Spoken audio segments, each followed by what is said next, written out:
నేను కూడా చెప్పాను లక్ష్మణ్ గారికి రేపు మండే నుంచి నేను కూడా ఈ డైట్ లోకి వస్తానండి.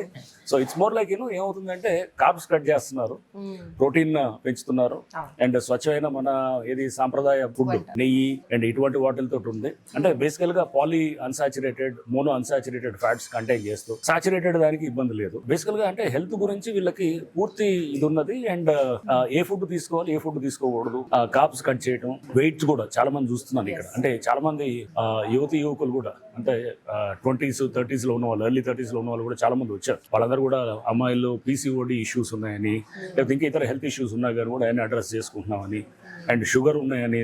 కొంతమంది అయితే అసలు మాకు ఏది ట్రైగ్లిజరైడ్స్ అంటే కొలెస్ట్రాల్ చాలా ఎక్కువ ఉండింది, అది 800 900 ఉండేది, ఇప్పుడు ఇక్కడ జాయిన్ అయిన తర్వాత ఒక కొన్ని వారాల్లో 200కి వచ్చిందని చెప్పేసి. అంటే సో ఇదంతా ఒక అద్భుతం అనమాట. అంటే నేను అనేది మనం జనరల్గా ఇది మనకు తెలియదు. మేము అనుకుంటామంటే నార్మల్ ఒక ప్యాటర్న్ ఆఫ్ డైట్కి మనం అలవాటు అయిన తర్వాత ఇదే కరెక్ట్ ఏమో అనుకుంటాం. నేనైతే అలానే అనుకుంటున్నాను.